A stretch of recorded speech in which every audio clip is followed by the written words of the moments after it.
morning. Good morning, everyone. All right. So,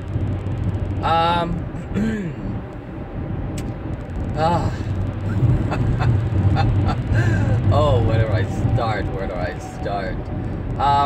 I hope everyone is having a wonderful start to their week. My start was amazing. Yesterday was my birthday, and I had a wonderful surprise dinner, and so it was great. Monday was great. Work went by super fast. The evening was great. I didn't want it to end, but it had to, because I had to come here this morning and share my love with you. Anyway, so today I am going to talk about, does it affect you, or how does it affect you when you and I, everyone, lives outside of divine truth? Now, this is an interesting one, because whether or not you acknowledge divine truth or not, you're still governed by it. Whether you're Christian, Buddha, or Buddhist, or you're Muslim, or you're atheist, or you're whatever, or you don't even have a religion. And don't deny God. It doesn't matter. Every single human being on this planet is governed by divine truth. And the thing is, the word divine is what people resist. They don't deny truth, they deny divine. Because everyone has their own personal truths. So it's not the truths that people deny. It's the divine aspect of truth that they deny. Even the ones who claim to be in alignment with or support divine truth. So that would be Christians or any other religion that acknowledge that there is a God, a creator of all things. Even these people will deny divine truth. But it's that divine aspect that people really cannot wrap their heads around. There is so much resistance to it. It's amazing. Once you realize and you see it happening, it's all over the place. And it manifests in so many different ways. So, divine truth. What is divine truth?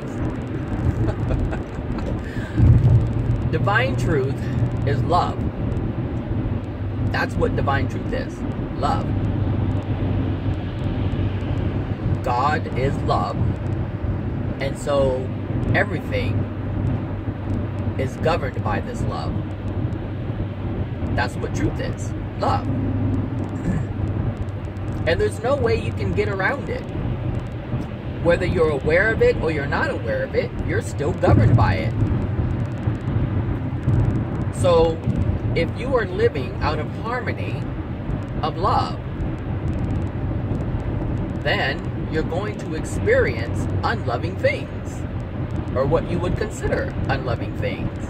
And the reason why is because you're doing things that are unloving.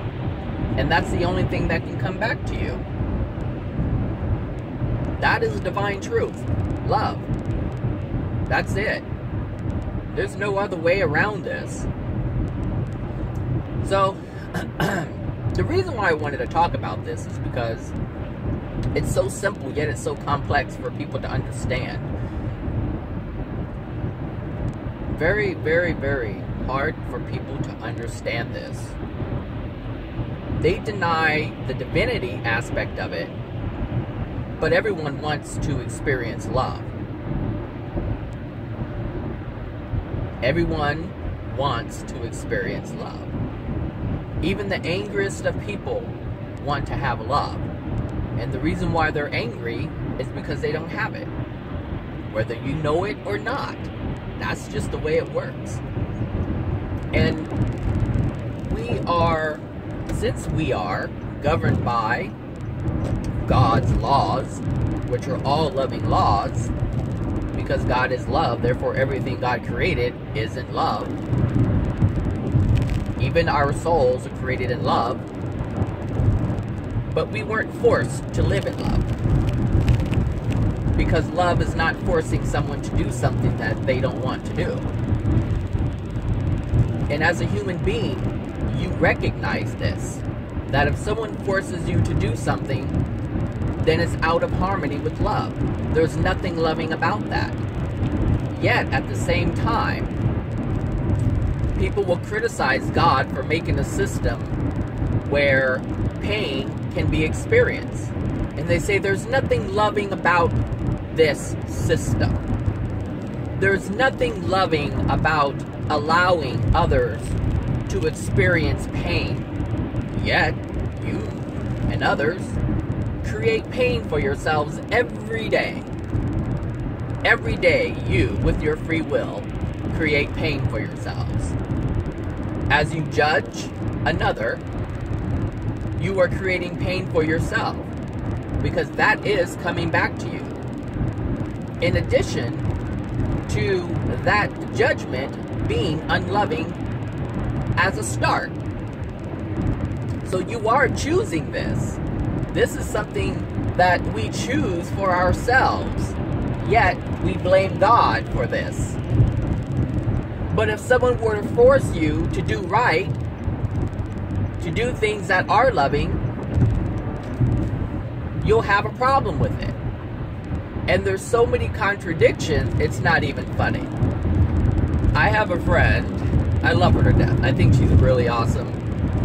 But her teachings are out of harmony with love. But she believes that what she is doing is loving. Her motivation for teaching, she believes, is coming from a good place. And I understand where she's coming from. But it's done from a place of resistance. But it's cloaked with something else. There's anger at the surface of the teachings. But there's a different set of clothes being worn, and that's what's being presented. But this person doesn't realize that. So this person condemns what's in the Bible. Well, just like Christians, she doesn't understand the Bible. That's the irony of this whole thing. That's people who are resistant to the Bible don't know the Bible. And people who claim to know the Bible don't know the Bible. They don't understand it at all. They think they do, but they don't. This is the irony of this whole thing, this back and forth. You have to believe, and you're stupid for believing. I mean, it's kind of funny to see, because it's like a movie playing out. But on the flip side of that, it's sad that these people, both of them, are living in a place of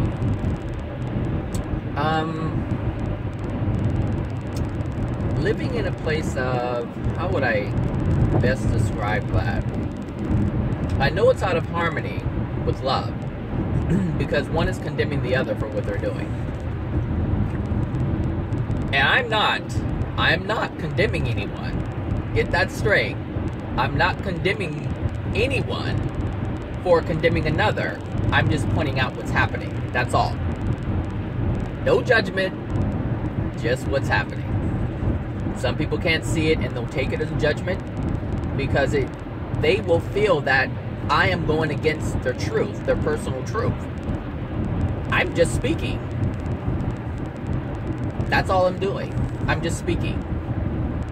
But I'm not saying that you're wrong for doing it. I understand why Christians do what they do, and I understand why atheists do what they do. I even understand how they even got to the point of doing what they're doing. So going back to, how does this affect you? Well, every time we do something that is outside of harmony with love,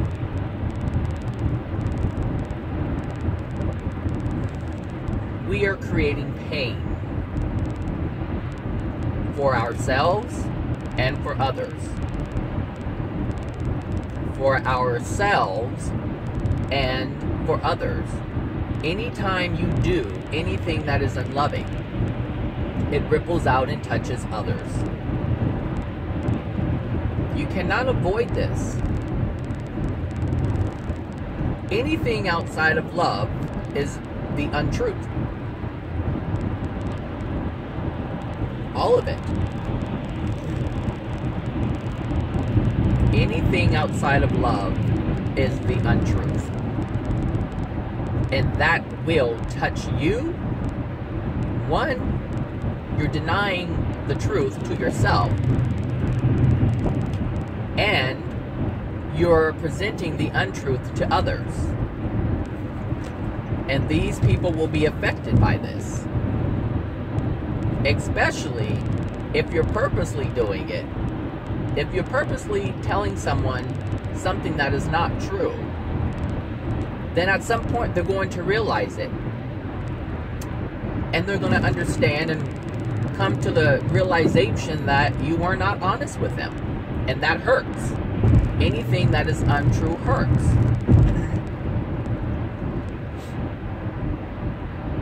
It just does.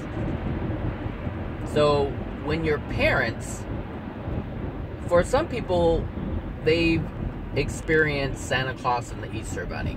I personally did not grow up with this belief because my family, my mother was a Jehovah's Witness, so they didn't believe in it. So I didn't have that. But many are. And just imagine the lie.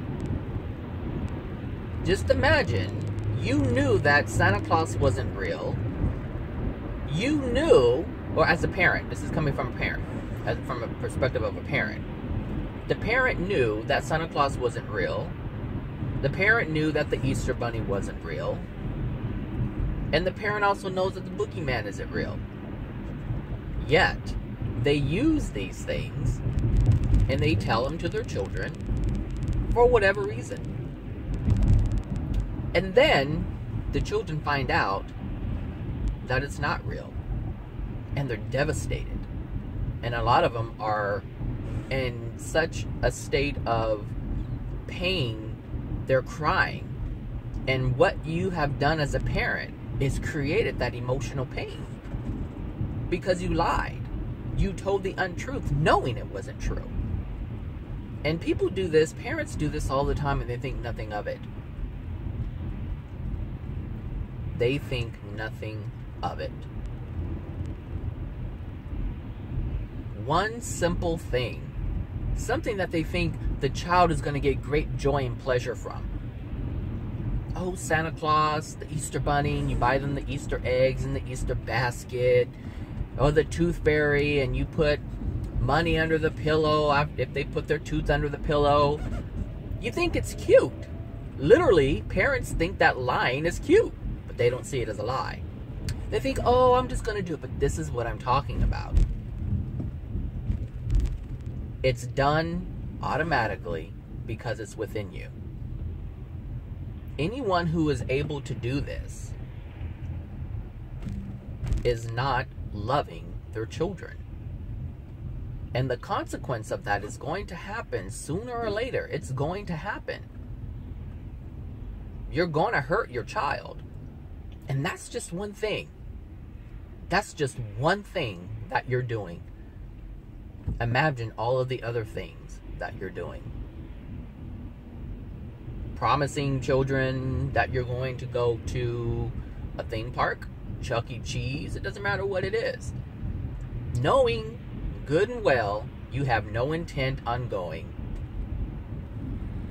But yet, you fill your child up with these hopes, these dreams that aren't real.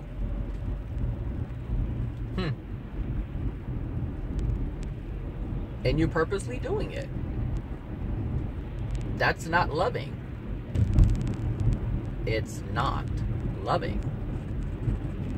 Are we going yet, Mom? Are we going? Are we going? No, well, we'll go a different time. We'll go a different time. But you said, I know what I said. Go sit down. We'll go a different time. Now you're expressing your anger, but the only reason why you're expressing anger is because the truth is being presented to you. And it hurts. You don't want to face it. You don't want to face that pain, so you lash out at your child. Because every unloving action yields another unloving action. And when the truth is presented to you, in truth, when it's presented to you, you get defensive about it.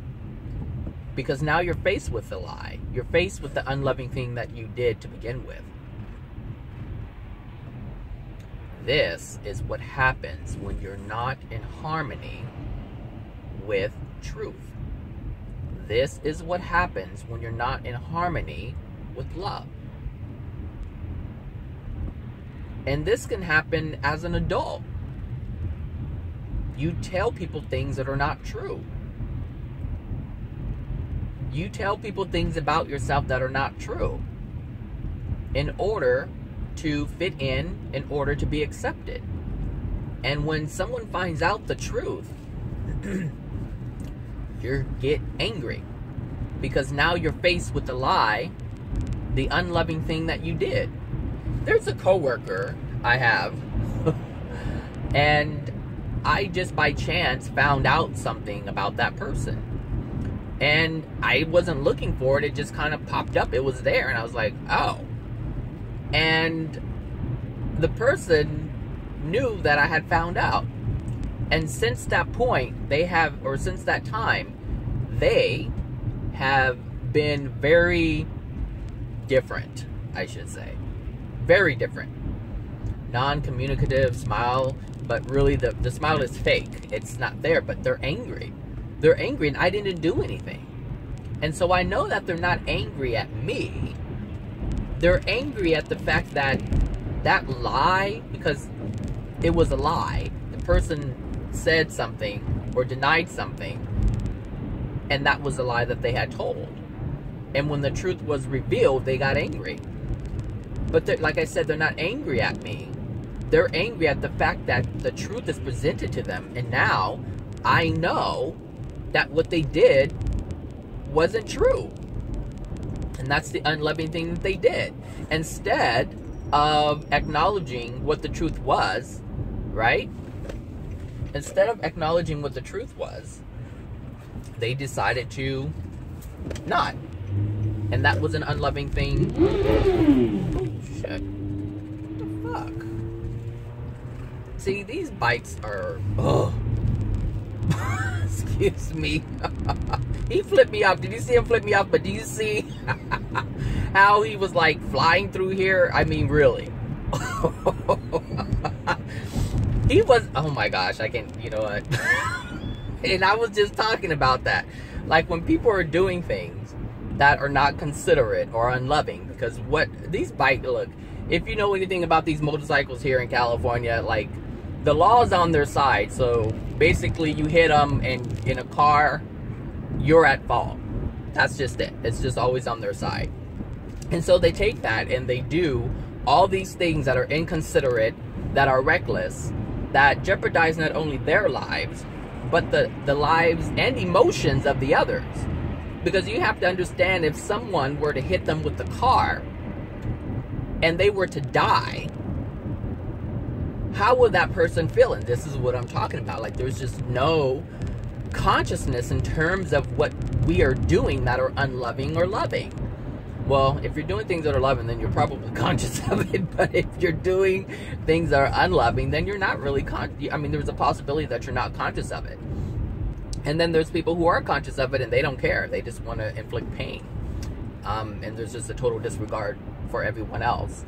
But anyway, so when we... going back to the person that I work with. He's not angry. Like I said, I didn't do anything. I just found out something. And it wasn't like when this thing first came up, and it was a question. It was just a question. And this person said, nope. I was like, oh, okay, whatever. And then, like I said, it revealed itself.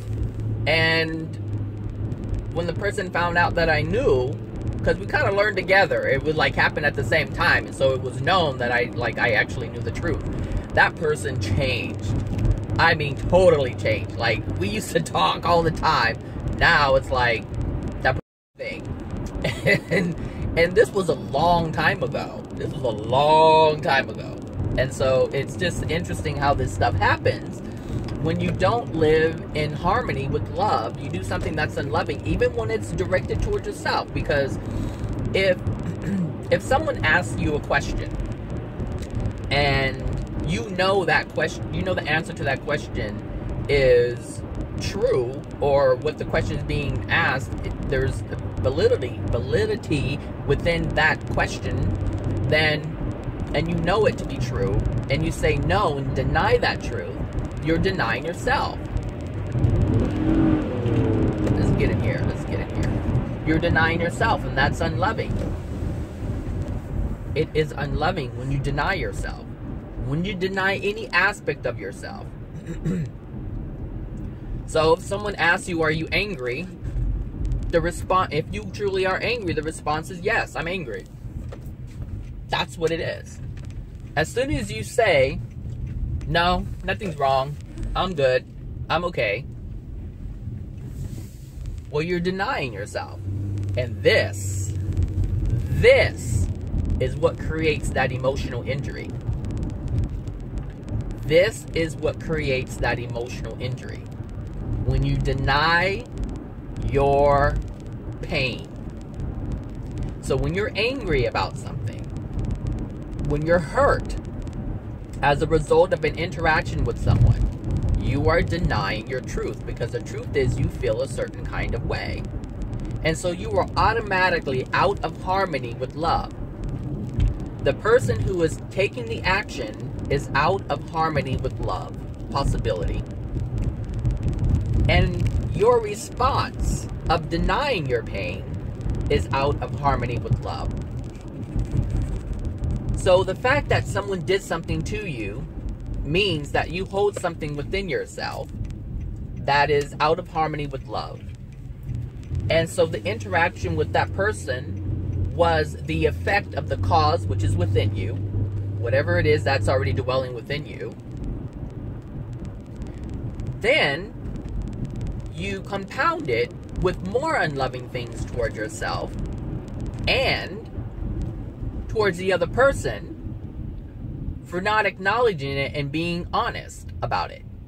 But it's not about being honest with the other person, because when you're honest with yourself, you're automatically honest with other people. But what happens is you don't want to be honest with other people. And when you're not honest with other people, you're automatically not honest with yourself. It affects everyone. Your desire to hide from someone is you hiding from yourself, because you're not acknowledging that truth. But what we see as human beings is, I don't have to share my life with you. I don't have to tell you anything about myself. And you're focused on the other person. You're focused on the other person. Meaning your decision is no longer based upon you. Your decision to be unloving is based upon someone else. And it all starts with you.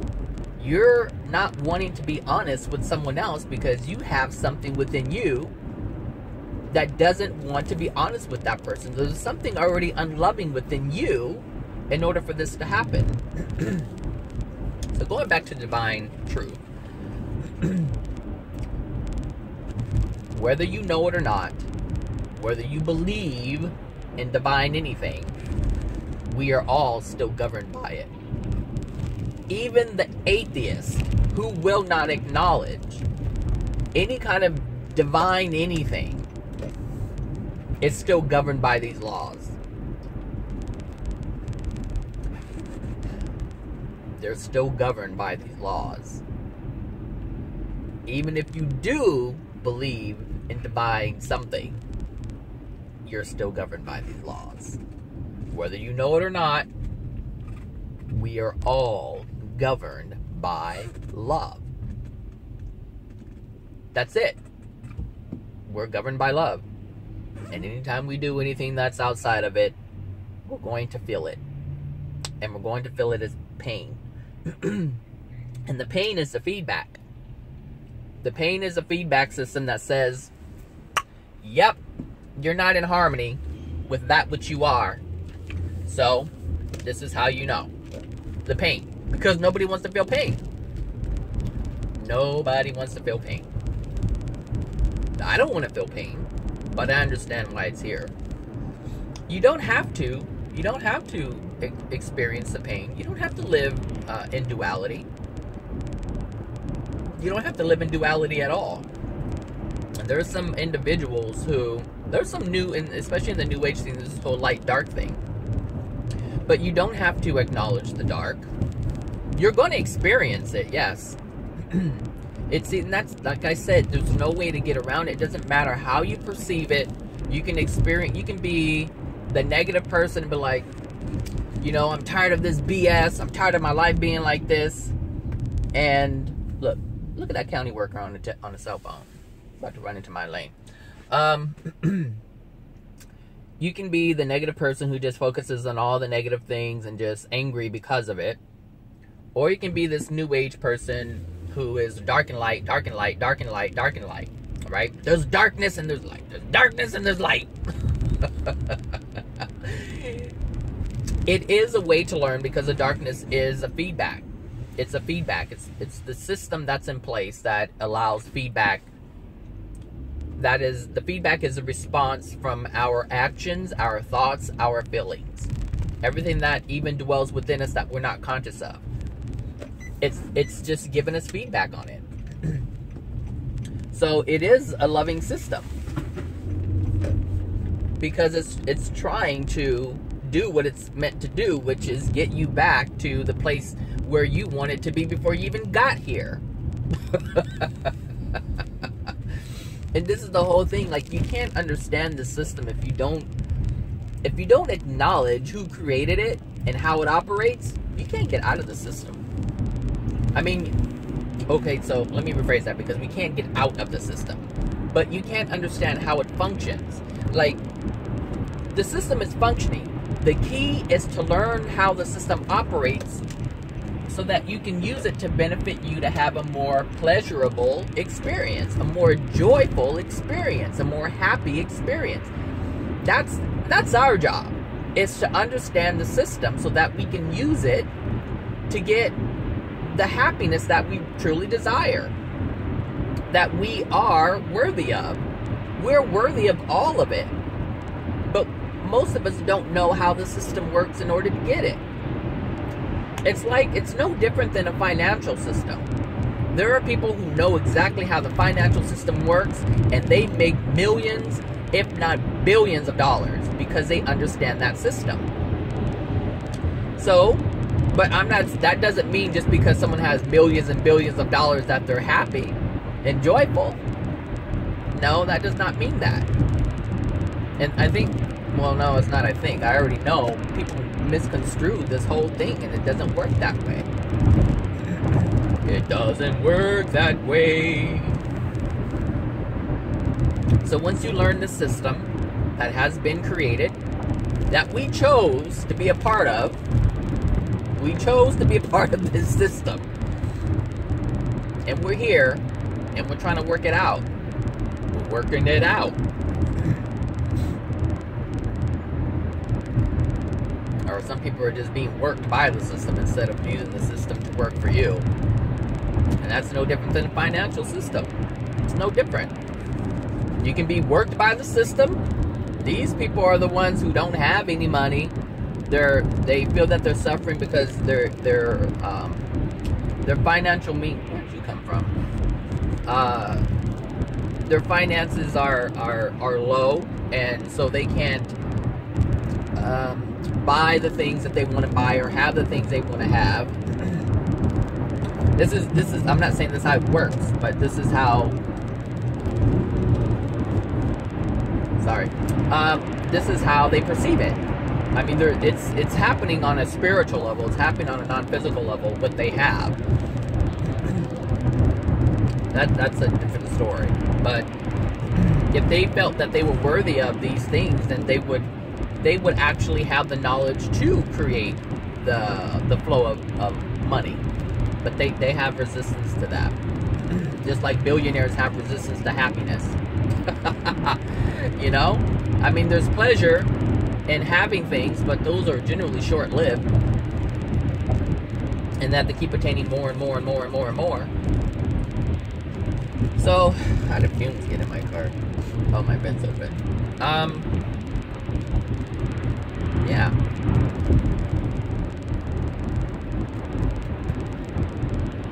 So learn the system. Learn the system. It's going to be difficult for the atheists, because the atheists will not acknowledge the person or the entity, or they call it deity. There's this thing about deity. You're false deity. Well, I don't know what deity they're talking about. All I know is that there is a creator of all things, and there are laws that have been created by the creator of all things. The creator of all things created the laws, and we are governed by them, whether you believe it or not, like we said. There's this this resistance in well, here's an example. How people are living out of harmony. How people are living outside of, or out of harmony with love. And they think that they are living within, or they're doing loving things, excuse me.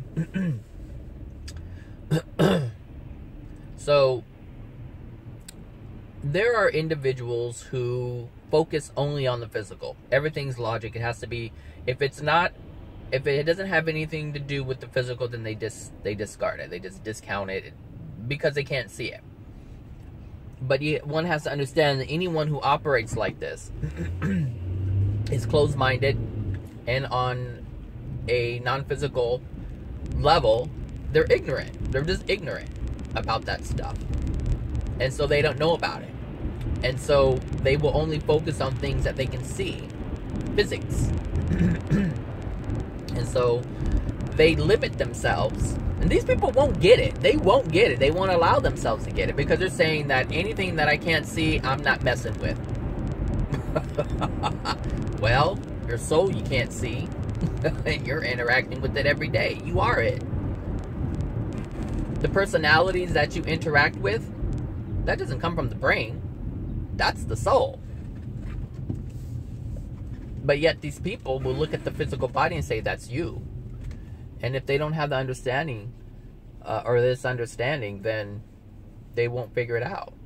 They can't. And so they won't be able to get out of the loop that they're in, which is always being worked by the system. These are the people who are going to say that life is effed up. Just bad things happen. And because they don't have any explanation for it. Because the explanation that is there is non-physical. That's what it is. Non-physical. But they won't acknowledge the non-physical, because if they acknowledge the non-physical, but then there's a part of them that has to acknowledge the whole God thing for the person who denies it.